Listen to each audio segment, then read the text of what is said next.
Hi everyone and welcome to another episode of Gaffer and Gear. In today's episode we're having a look at the Godox M600 Bicolor. So yes, you guessed it, it's another high-powered Bowen's mount bicolor COB. 2800 Kelvin up to 6500 Kelvin, 600 watt of output. In this episode we're also going to be looking at their new 10-inch Fresnel, which is an optional extra that you can have for this light. And we'll also be seeing how this runs with other hard light modifiers such as the Nanlite Fresnel, the Nanlite Projector mount and the Aputure projection mount. We'll also be seeing how this unit runs over its DMX.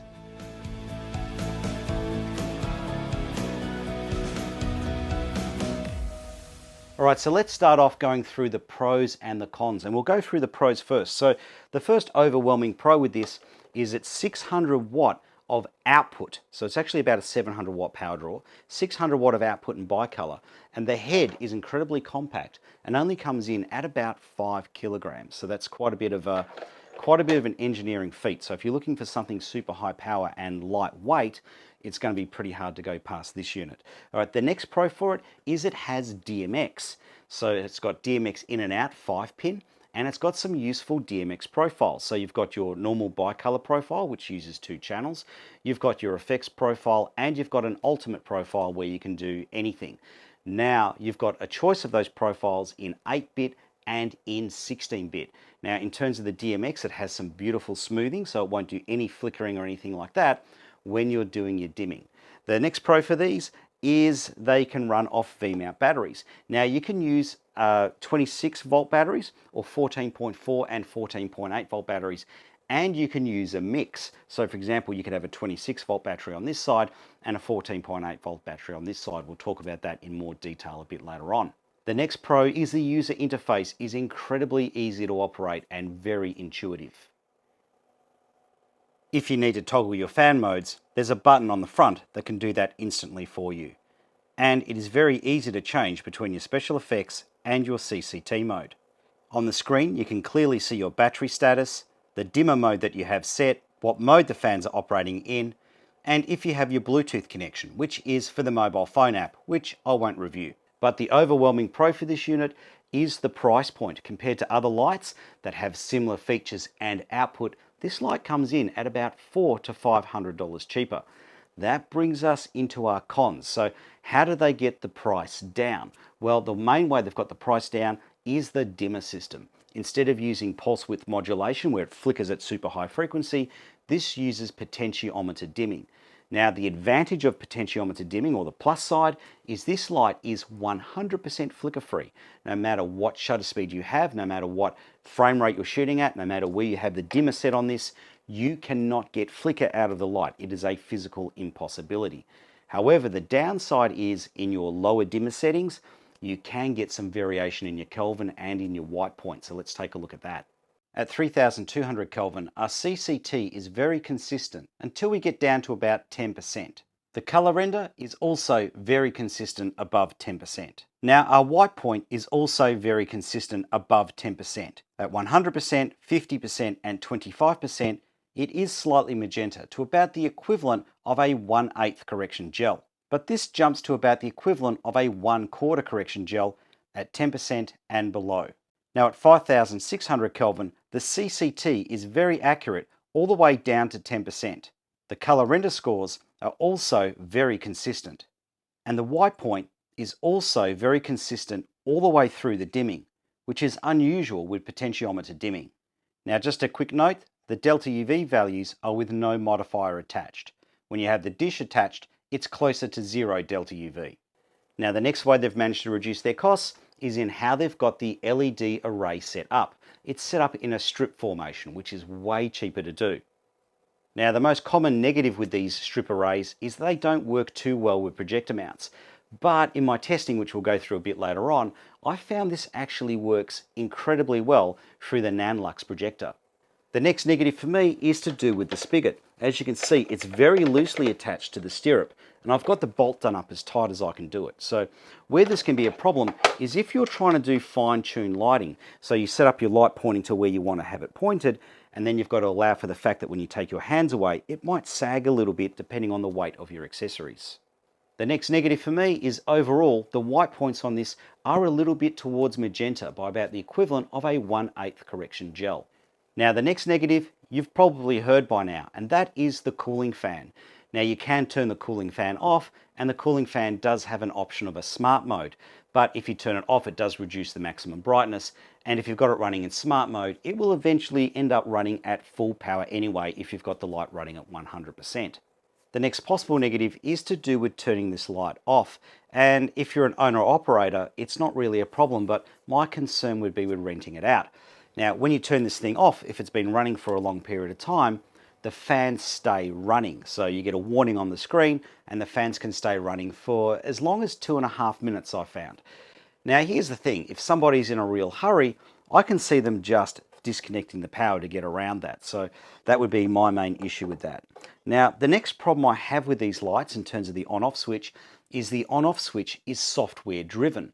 Now, where this could be a problem is if you're looking to use these lights in, say, a studio situation. So you might have them rigged up in your lighting grid and they're all turned on and running beautifully off your DMX. Now you get to the end of the day, you turn the power off in the lighting grid, and then you come back the next morning and turn the power back on. These lights will not physically turn back on until someone holds down the power button for 1 second. So you'd have to climb up on a ladder and turn them all back on again, which is a bit of a bummer. Now the next negative is something that probably nobody would ever come across, but I should mention it. If you're looking to run a whole heap of these at a really low brightness setting off an inverter generator or off a battery pack system that has a power inverter, there's a good chance you might overheat the inverter because at 10% brightness, these only have a power factor unity of 0.4. Now, in terms of other negatives, when comparing this to way more expensive lights, this does not have any weather protection, it does not have built-in CRMX, and the head lead is only 3 meters long. All right, so let's cover off how much it costs and what you get for your money. So it sells for about 1,400 US dollars or about 2,250 Australian dollars. So for that money, you get this incredibly compact case, which has wheels at one end and a pull-out handle at the other for ease of transport. Now, I initially wasn't a fan of lights coming in these cases, but now I am, not just for the ease of moving the lights around, but later on when you sell the lights secondhand and you buy the next light, the lights are in immaculate condition because you've kept them in the case, so it actually is worth the effort of having these cases. Now, in terms of how small and how well packed this case is, I would strongly recommend that you take photos of where everything is the first time you unpack it so you can get it all back in the case later. All right, so let's start going through the contents. So when you open up the case, there's a second lid inside, which is metal reinforced to protect the contents even further. We'll get the cables out first because they're the easiest thing to get to. You get a regional power cable, which has a Nutrix connector at the one end, and you get your head lead to connect to the light. So that's only 3 meters long. It could do with being a bit longer in my opinion. All right, the next thing we'll get out is the controller. All right, so the controller is very well built. On the top, you've got your DMX in and your DMX out, and you've got your connector for your head lead. On the side, you've got a V-mount. On the other side, you've got your second V-mount, you've got your 48 volt in, and your AC power in. Okay, so there are no connectors at the bottom, so when you've got this on your light stand, it's very easy to put everything together. Now, the next thing we'll have a look at is the clamp that mounts this to your light stand. So as you can see on the back here, there's a standard sort of V-mount connector. You get this clamp which has a V-mount on it. So the clamp here is pretty much like a Maffer clamp or a super clamp. It has the removable piece here if you want to go from a pipe to a flat surface. And the V-mount, this part here, can be connected and disconnected. So you can use this as a regular clamp if you want to, or you could use it to mount V-mount batteries as well as this controller. So that quite simply just clicks on like that, nice and easy. Next thing in the kit, in terms of little random things, you also get a spigot. All right, let's go onto the lamp head next. I don't know why I call it lamp heads. It's just, that's what I've always called a light, a lamp head. It's a bit silly calling it that because there's no lamp inside here anymore. All right, so it comes with a junior and baby pin combo. Now, if you want to use it as a junior pin and you don't want to lose this thread here, no problem at all. The thread screws into the side. So you always know where that is. Okay, in terms of pros for the light, with the exception of the rather loose spigot here, which is tightened up as much as I can do it, everything else is pretty good on it. The build quality is sensational. It's very, very strongly built. You've got a glass protector on the front protecting your COBs. The carry handle is nice and cushioned. Yeah, everything's pretty good about this. It's got a disc braking system, not a clutch braking system, so it does lock very securely. I wouldn't put, say, an Aputure F10 Fresnel on this. I don't think it would quite take that weight, but in terms of other large modifiers, I can't see any problems here. And the last thing you get is a faceted dish. Now the dish has this big piece of padding inside because when you pack this together in the case, that fits over there. All right, so let's see how this light performs with no modifiers and different modifiers attached. Let's start off by looking at the light with nothing attached. The light has a large even beam that could easily light up a large space or a large modifier such as an octadone or a large lantern. This is regardless of the CCT that you dial in.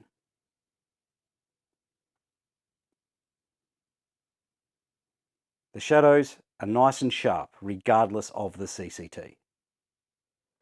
Now let's take a look at the light with the supplied reflector. This reflector definitely has a hot spot like most faceted dishes.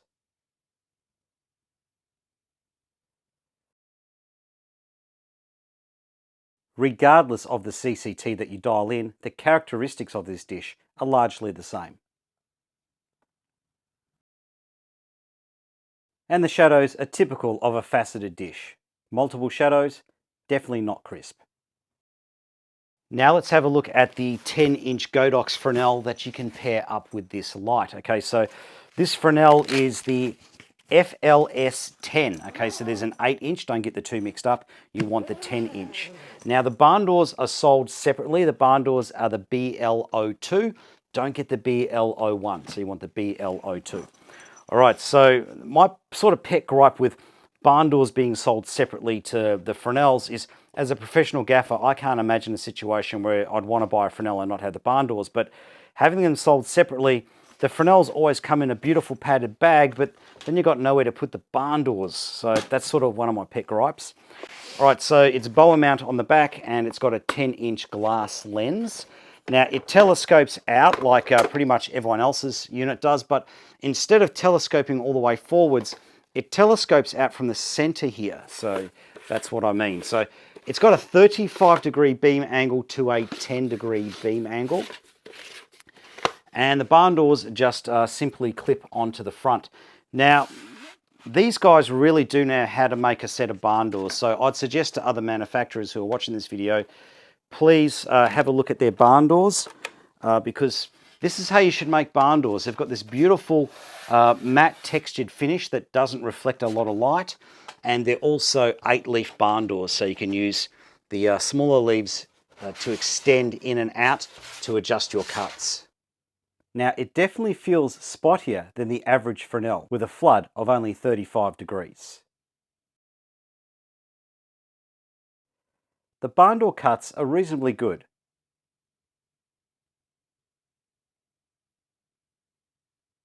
And regardless of the CCT that you dial in, the characteristics of this seem to be the same.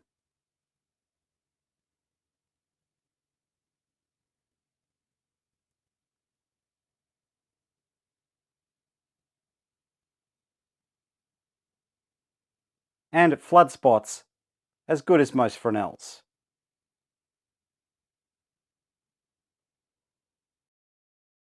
The shadow qualities are not that great for a Fresnel. It looks like the average Fresnel with a bit of spot added to it. Now let's try this with the Nanlite FL206 Fresnel, because this Fresnel seems to work with a lot of Bowen mount lights that it was not designed for. It definitely seems to have a wider, more even beam than the Godox Fresnel, but it definitely doesn't have the firepower. It barn door cuts reasonably well, but if you have the barn door cuts too tight, you can see the LED light emitters.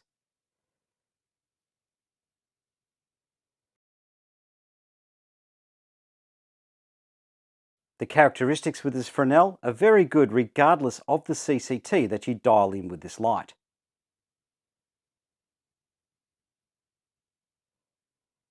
And it flood spots as good as it does on a Forza light. The shadows are a little bit sharper, but they're not as sharp as they would be on a Forza light. Now let's take a look at this light going through the Nanlite projection attachment.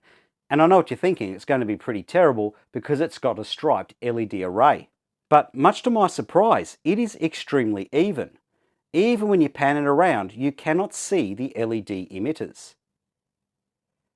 This is regardless of the CCT that I dial in. Now let's try doing some cuts, and the cuts are very, very sharp. But I know what you're thinking, we're going to see the LED emitters when we do a defocus. And you can, but you've got to really defocus it to the point where you wouldn't really be defocusing it that much anyway. Next I tried a Venetian blind pattern, and that was pretty consistent with its shadow qualities and its sharpness. So I thought, let's defocus this and see if we can see the LED emitters. And once again, you've got to defocus a heck of a lot before you can see any unevenness in the beam. Next I tried a random, more organic pattern. Now this pattern I couldn't get completely in focus. But once again, the characteristics are the same regardless of the CCT that I dial in, and even with a lot of defocus, you cannot see the light emitters. I figured if any pattern's going to show up the LED array, it's going to be this pattern. And when you really defocus it, you can see the LED striped pattern of the emitters, but again, it's got to be very, very defocused.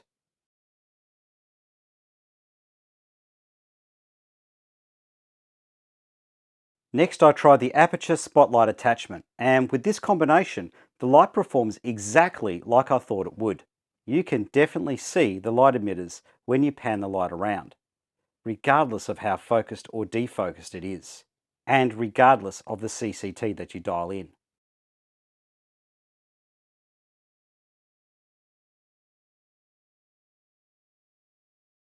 With this combination, slashes are either convexed or concaved depending on how you have the focus set.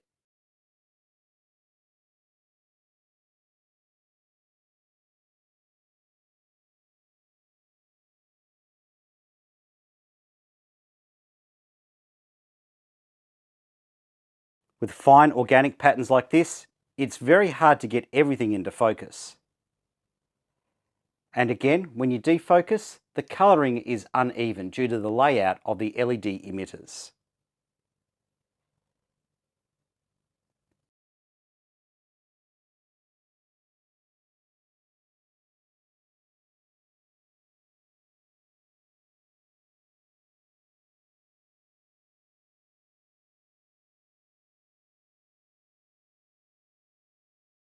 All right, so let's talk about running this unit off V-mount batteries. All right, so one concern you might initially have is, what if my batteries go flat?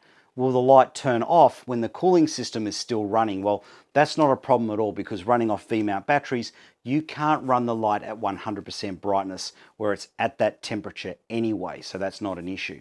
All right, so let's go through the brightness settings that you can get running off the different combinations of batteries. So running off a single 14.8 volt battery, I got a maximum of 30% brightness. Running off a single 26 volt battery, I got a maximum of 38% brightness. Running off two simultaneous 14.8 volt batteries, I got a maximum of 43% brightness. With a combination of a 26 volt battery and a 14.8 volt battery, I got a maximum of 48% brightness. And with two 26 volt batteries, I could run at 50% brightness. Now on the side of the unit, there's also a 48 volt inlet in case you have a bigger battery system.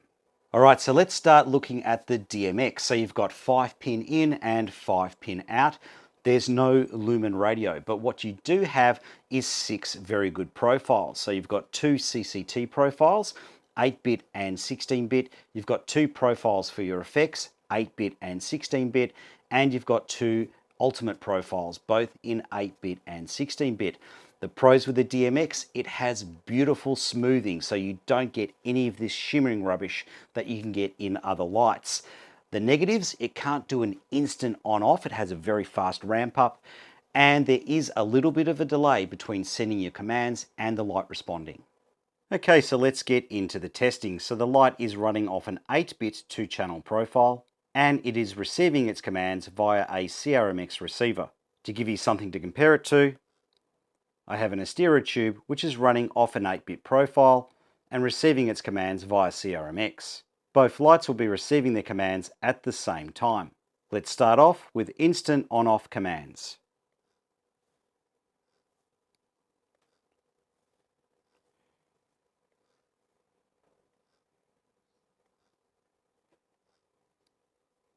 Now let's take a look at a half-second automated cue.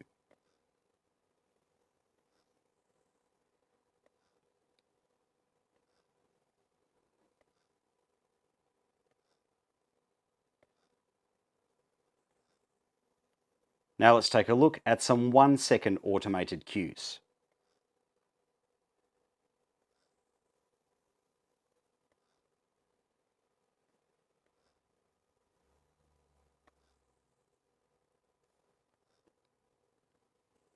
Now some 2.5-second automated cues.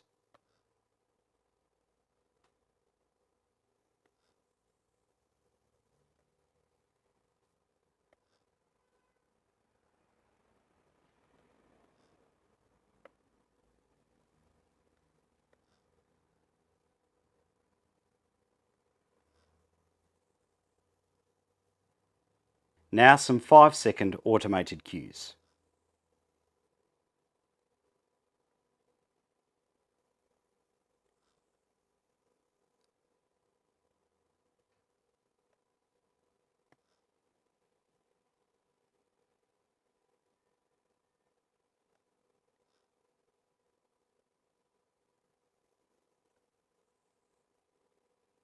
Now let's have a look at some CCT changeovers between 5600 Kelvin and 3200 Kelvin, starting with instant changeovers.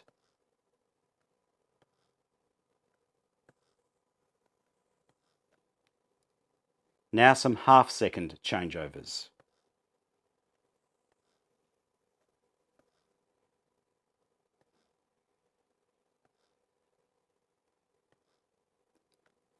Now some 1-second changeovers.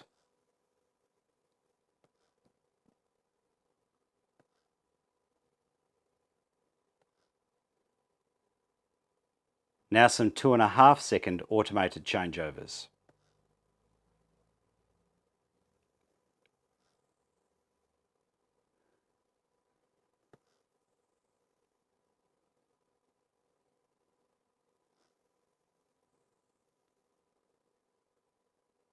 And now some 5-second changeovers.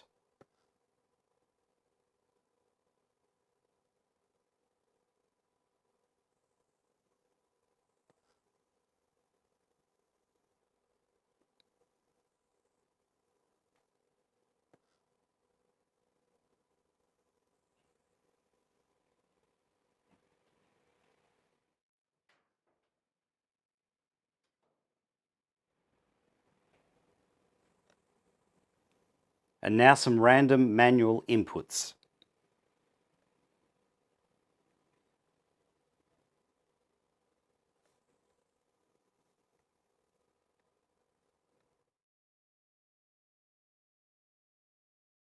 I just thought I'd quickly show you the candle effect. So they've actually got that pretty good. I'm reasonably impressed with that. That's not bad at all. All right, let's have a look at some of the data I've collected, starting off with AC power draw. Over the several days of testing, the maximum power draw recorded was 706.8 watt. At 3200 Kelvin, it was typically pulling 704.6 watt, and at 5600 Kelvin, it is typically pulling 704.3 watt. Now let's have a look at the average CCT accuracies. Between 2800 to 4000 Kelvin, it was out by an average of plus 95. Between 4100 to 5000 Kelvin, it was out by an average of plus 92. Between 5100 Kelvin to 6000 Kelvin, it was remarkably close with an average of plus or minus only 36 Kelvin. And between 6100 to 6500 Kelvin, it was out by an average of minus 152. Now let's have a look at the TN30 color render scores. Between 2800 to 3300 Kelvin, it scored 95. Between 3400 to 5500 Kelvin, it scored 94. And from 5600 Kelvin up to 6500 Kelvin, it scored 93. Okay, let's take a closer look at some of our kelvins, starting off with the lowest kelvin that we can dial in.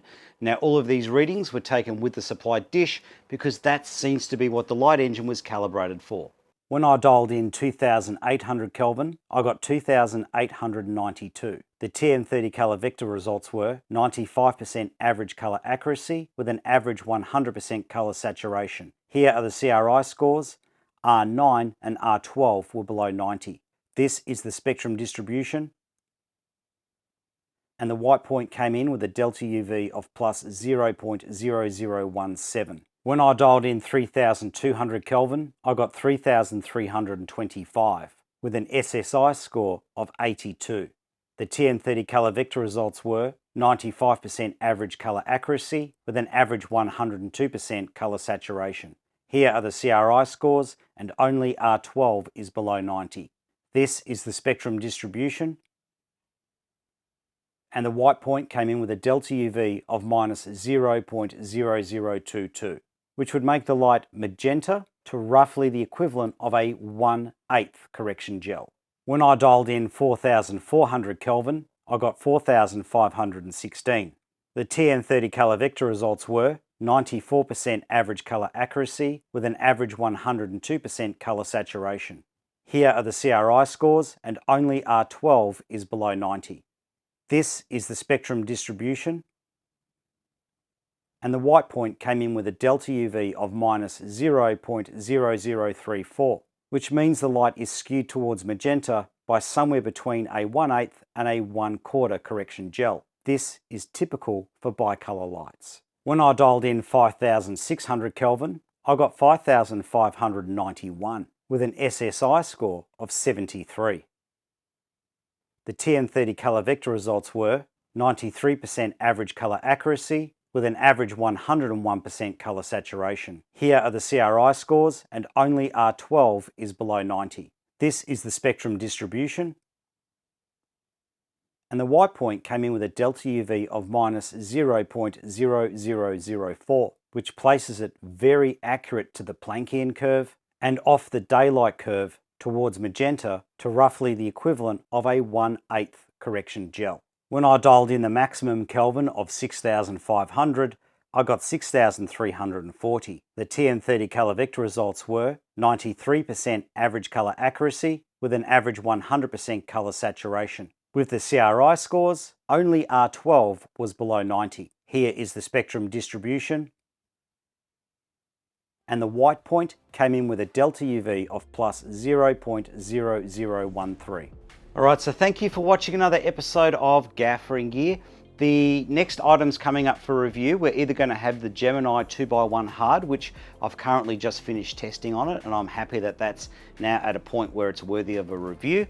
And if I don't have time for that, it'll be the Forza 60 or the Forza 60B version 2. So they've got an update on those. All right, see you on the next episode. Take care.